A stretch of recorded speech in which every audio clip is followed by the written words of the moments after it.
말 했잖아요. 만산 끝에 뭐 있죠? 옥동자. 예, 그래서 아마 명 총리가 되실 것으로 저희들은 기대하고 있습니다. 임명동이 표결이 끝난 직후에 가장 먼저 전화드린 것도 국민의당 지도부였다고 말씀을 드립니다.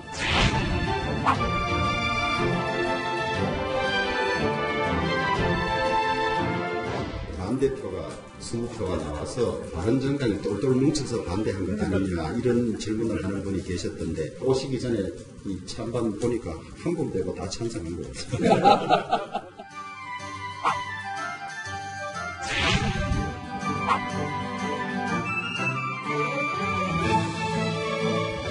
헌법이 만들어진 이후로 최초로 헌법적 총리 권한을 가장 가깝게 또 행사하실 그런 어깨가 무거우시다고 생각됩니다. 노회찬 대표님은 같은 막걸리 집을 단골로 두는 관계입니다. 취중에 앉았었어요. 인생의 맛을 알 때쯤엔 점점점 이낙연 하고 쓰고 나왔는데 그 한 3주 뒤에 노 대표님이 인생의 맛을 알겠습니다. 이렇게 쓰셨더라고요.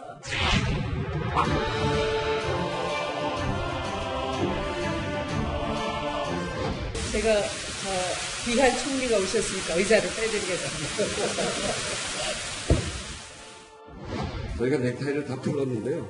넥타이를 풀고 에너지를 줄이자. 이게 국민 민심이거든요.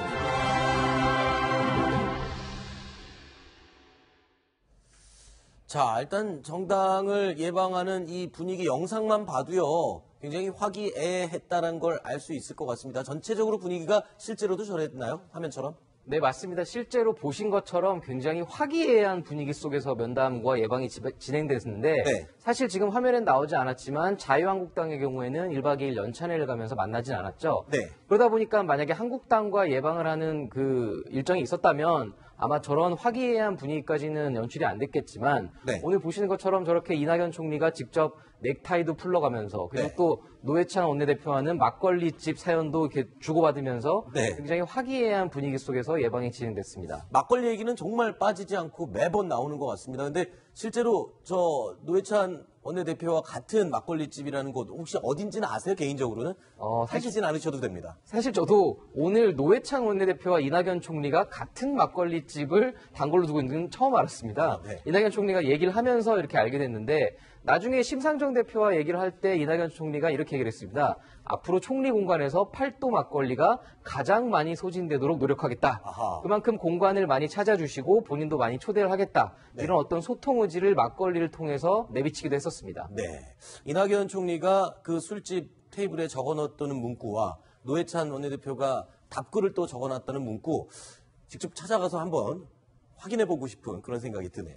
자, 그리고 자, 주호영 원내대표가요, 이 의원들에게 물어보니까 이번에 임명동의안에 한 명 빼고 다 찬성했다. 그러니까 19명 중에 18명이 찬성을 했다. 이렇게 밝힌 건데요. 맞습니까, 이거?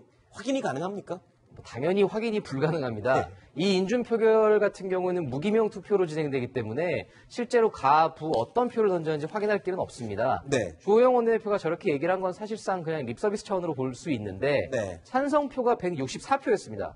164표를 분석해보면 사실상 국민의당과 여당 성향의 무소속 의원들 그리고 그 바른정당 의원들까지 만약에 포함된다면 숫자가 훨씬 넘어갑니다. 그렇죠. 그렇다 보니까 바른정당은 사실상 대부분 반대표를 던졌다는 해석이 가능했었는데 네. 저렇게 면전에 대놓고 외방하러 온 총리에게 사실 우리는 다 반대표 던졌다 이렇게 말할 수는 없지 않습니까?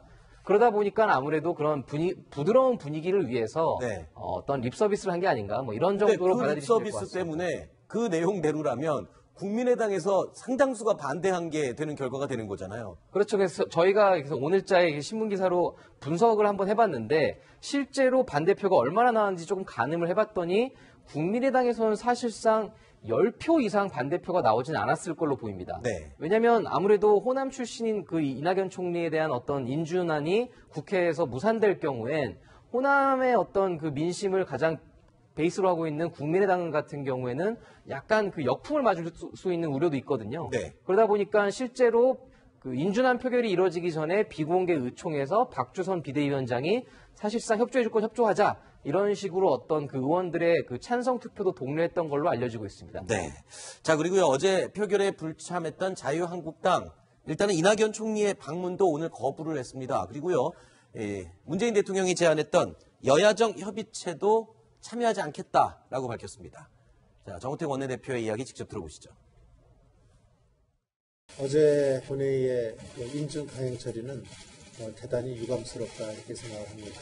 이런 식으로라면 대통령이 제안하셨던 여야정 협의체 구성도 무의미한 게 아닌가. 자유한국당은 정부가 주재하는 국정 설명회 식으로의 성격을 가질 협의체 구성에는 참여할 의사가 없다는 점을 밝힙니다. 다만 여야가 주체가 되고 국회가 주도하는 협의체의 구성을 할 것을 다시 한번 새롭게 제안을 드립니다. 네, 자유한국당의 저런 입장을 보면 앞으로 이제 강경화 외교부 장관 후보자라든가 또 김상조 공정거래위원장 후보자 인사청문회에 아주 빡빡하게 나올 것 같아요. 그렇죠? 네, 맞습니다. 예측하신 대로 당장 내일 국회 정무위원회에서 김상조 공정거래위원장 후보자의 인사청문회가 진행될 예정인데 굉장히 난관이 예상됩니다. 네. 김상조 후보자의 경우에는 지금 문재인 대통령이 공약했던 5가지 5대 비리, 여기에 굉장히 많은 사례들이 지금 의혹들이 제기되고 있고 그러다 보니 한국당에서 지금 굉장히 벼르고 있는 상황인데 실제로 그리고 오늘 또 이낙연 총리 아까 그 정우택 원내대표의 워딩에는 없었지만 이렇게 얘기를 했습니다. 사진 찍기용 회동에는 응하지 않겠다. 네. 그러니까 이렇게까지 공개를 했던 거는 사실 굉장히 이례적이거든요. 네. 뭐 다른 당 소속 내지는 그 보수 진영 반대 진영에서 이렇게 인사들이 찾아왔을 때는 의례적으로라도 이렇게 굉장히 화기애애한 분위기를 연출해 주는 게 관례인데 더더군다나 새로 취임한 총리인데 이렇게까지 얘기를 했을 정도면 굉장히 앞으로 나를 세우겠다. 이걸 확실하게 못을 박은 겁니다. 네. 자, 이낙연 총리.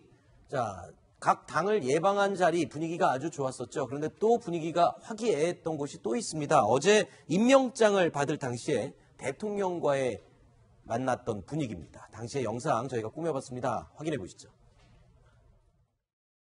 국무총리 후보자에 이낙연 전남지사님을 지명합니다. 선서 공직 후보자인 본인은 국회가 실시하는 인사청문회에서 양심에 따라 숨김과 보탬이 없이 사실 그대로 말할 것을 맹세합니다.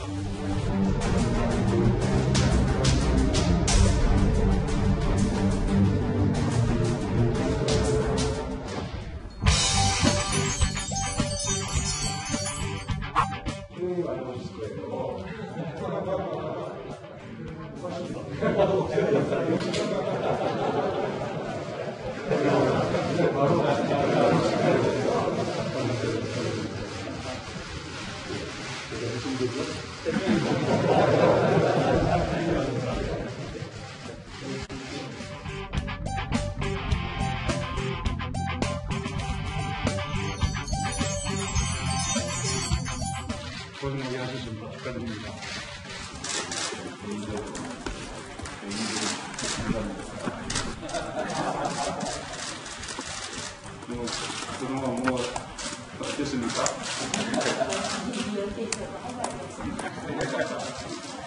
국정 운영은 전부 국무총리 책임이다.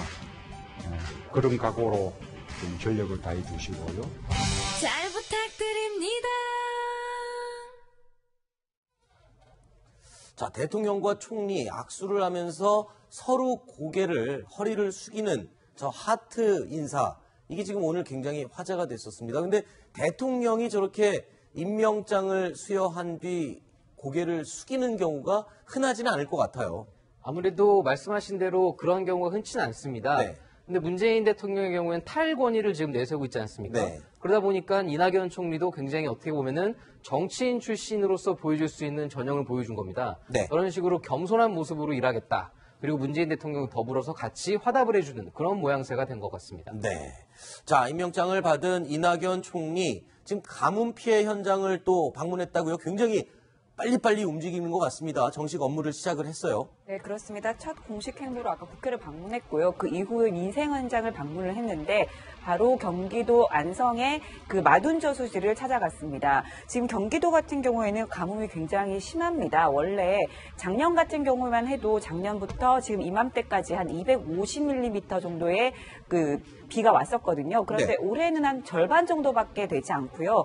특히 그 안성, 오늘 총리가 찾아간 안성 같은 경우에는 이 농업용 저수지 저수율이 32%밖에 되지 않아요. 그렇죠. 절반도 전혀 되지 않는 거죠. 그만큼 가뭄이 심하다 보니까 바로 이 현장을 찾은 겁니다.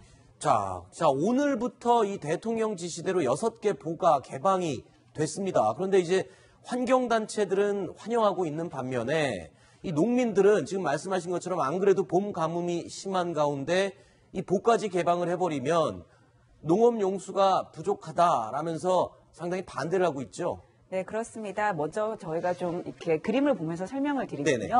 지금 4대 강의 보는 모두 16개가 설치가 돼 있습니다. 네. 그런데 이 중에서 지금 그 녹조의 우려가 크다라고 판단되는 낙동강과 금강을 위주로 지금 6개 보가 오늘 오후 2시에 수문이 열렸습니다. 개방이 됐거든요. 네. 이제 환경단체는 굉장히 환영했습니다. 어쨌든 이걸 시작으로 해서 앞으로 수문이 다 좀 개방이 되는 그 16개 보가 모두 개방이 됐으면 한다라는 입장을 밝혔지만 정작 이 보 근처에서 농사를 짓고 있던 농민들은 큰 우려를 나타냈습니다. 말씀하신 것처럼 가뭄이 워낙 심하다 보니까 이 보에 갇혀있던 물을 이용을 해서 농사를 짓고 있는데 지금 이맘때 이렇게 바닥까지 막 갈라지는 이런 때 꼭 지금 당장 이렇게 수문을 개방했어야 하냐라고 하면서 근심 섞인 목소리를 낸 거죠. 네. 자, 일단 정부 측에서는 최대한 농민들에게 이 피해가 가지 않도록 그런 범위 내에서 보 6개를 먼저 개방을 했다라고 밝혔는데요. 자, 어떻게 될지는 추이를 더 지켜봐야 되겠습니다. 바라던 대로 녹조 현상도 좀 사라지고 물이 좀 맑아지고 이런 효과를 볼 수 있을지. 자, 그 농번기여서 안 그래도 지금 물이 많이 필요할 때이기 때문에 그 전에 문제가 좀 해결됐으면 하는 바람입니다. 자, 문재인 대통령 오늘 수석 보좌관 회의에서요. 일자리 추경 예산안에 대한 언급을 또 했습니다. 직접 국회를 가서 설득하겠다라고까지 얘기를 했는데요. 들어보시죠. 일자리 추경에서도 국회의 협력이 대단히 중요합니다. 국회를 또 설득하는데 필요하다면 저도 일자리 추경안이 국회에 제출되고 난 이후에 적절한 시기에 직접 국회에 가서 시정연설의 형태로 우리 의원들께 설명할 수도 있다고 생각합니다. 대통령이 직접 국회에 가서 추경 예산 관련 연설을 하는 것, 이것도 전례가 없는 경우라면서요? 네, 맞습니다. 사실 대통령이 본예산, 소위 정기국회를 앞두고 본예산 통과를 위해 시정연설을 한 경우는 많았습니다. 네. 박근혜 전 대통령의 경우도 임기 중에 매해 세 차례 국회를 찾아가서 시정연설을 했었는데 문재인 대통령의 경우엔 지금 굉장히 시급한 이 일자리 추경, 이거를 그만큼 본인이 강조하고 있는 겁니다. 그렇기 때문에 직접 국회까지 와서 설명을 하겠다. 이런 의지를 직접 내비친 겁니다. 사실 지금 이 6월 본회의에서 이 야당이 반대해서 처리가 되지 않는다면 사실상 문재인 정부에서는 첫 단추부터 굉장히 힘들어지는 거 아닙니까? 네, 맞습니다. 말씀하신 대로 지금 만약에 일자리 추경 10조 원 규모의 굉장히 큰 추경인데 이거에 대해서 지금 바른정당, 자유한국당 그리고 국민의당까지 모두 반대를 하고 있습니다. 낙하산 추경이라는 표현까지 써가면서 굉장히 반대를 하고 있는데 어떻게 보면은 추경도 결국에는 국회 인준 표결을 거쳐야 되는 거기 때문에 네. 지금 국민의당 같은 경우도 이낙연 총리에 대해서 굉장히 벼르고 있다가 사실상 대승적으로 협조를 한 건데 추경 같은 경우에는 굉장히 다른 잣대를 들이댈 가능성이 굉장히 높아 보입니다. 이 굉장히 중요한 이 예산안에 대한 어떤 심사, 이거는 굉장히 꼼꼼히 하면서 강한 야당으로서의 어떤 성명성을 보여주는 것이 국민의당에게는 굉장히 정치적으로 앞으로 본인들의 어떤 그 활로를 또 모색할 수 있는 계기가 될 수 있거든요. 네. 그러다 보니까 한국당, 바른정당, 국민의당, 소위 야3당이 공조를 해서 추경안을 반대한다면 국회를 통과할 수 있는 방안이 그렇게 많지는 않아 보입니다. 자, 그리고요. 이 문재인 정부의 1호 위원회죠. 일자리위원회. 자, 이 위원회에서 지금 일할 사람들 지금 제일 바쁘고 긴장된 순간일 텐데 안현호 차관 같은 경우에 지금 갑자기 철회를 했어요. 내정을 취소했다. 무슨 이유입니까? 네, 청와대에서 이번에 문재인 정부가 출범하면서 일자리 정책을 강조했고 또 정책실 산하에 일자리 담당하는 수석까지 자리를 뒀습니다. 네. 일자리를 안현호 전 지식경제부 차관이 내정이 됐었는데 이 사람이 가서 일도 하고 있었습니다. 그런데 돌연 이분이 적격하지 못한다. 인사검증에서 걸렸다. 이런 얘기를 하면서 이분이 낙마하게 됐습니다. 이와 관련해서 여러 가지 얘기들이 사실 나오고 있기는 한데요. 노동계에서는 처음부터 반대를 해오고 있었습니다. 이분이 차관을 거친 뒤 무역협회에서도 이렇고요. 이런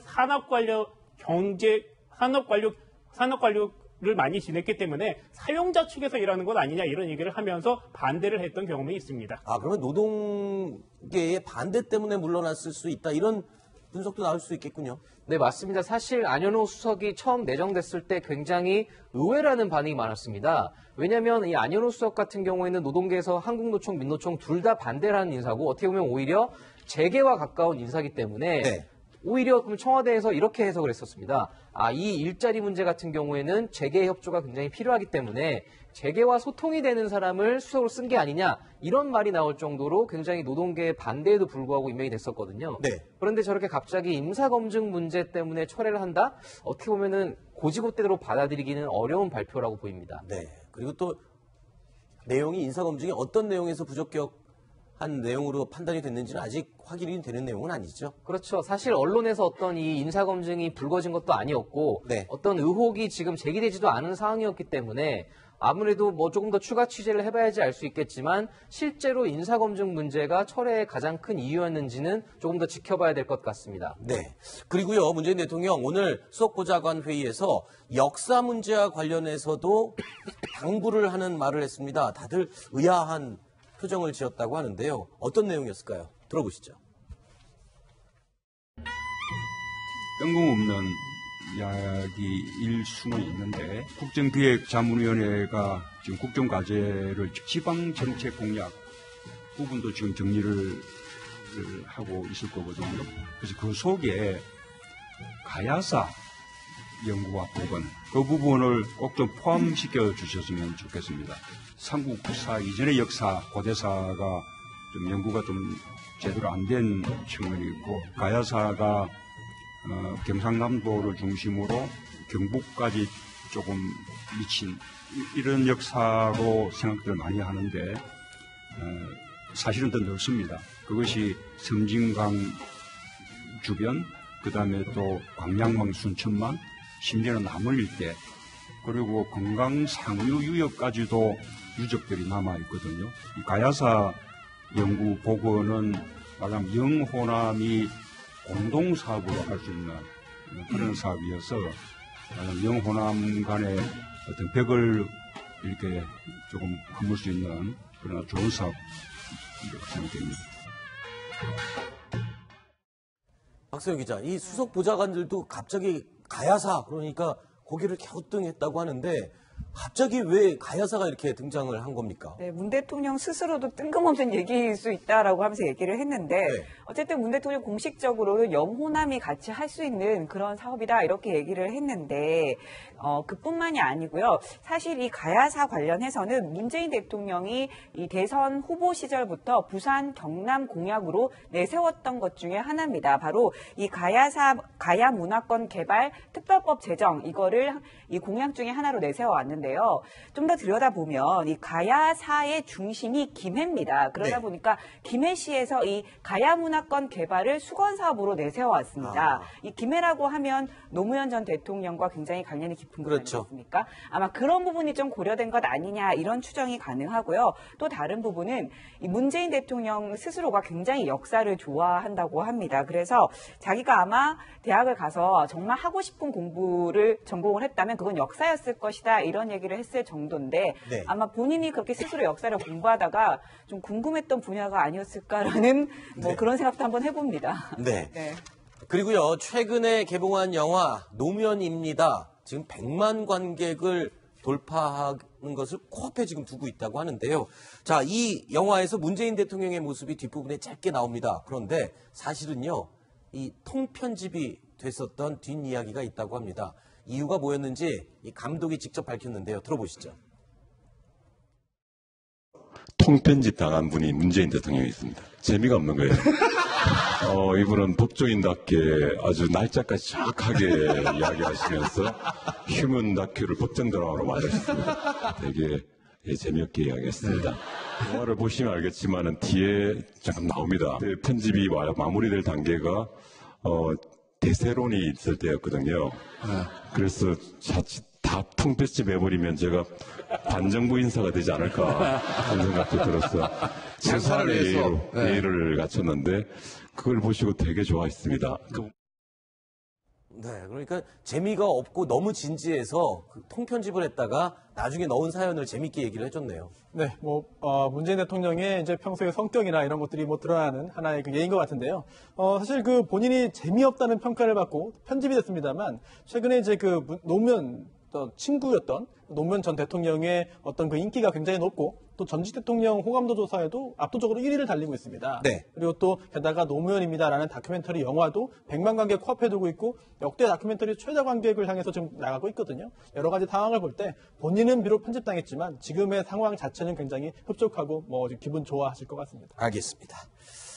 자, 뉴스탑 10 다음 7번째 소식 기다리고 있습니다. 어떤 내용인지 영상으로 함께 확인해 보시죠.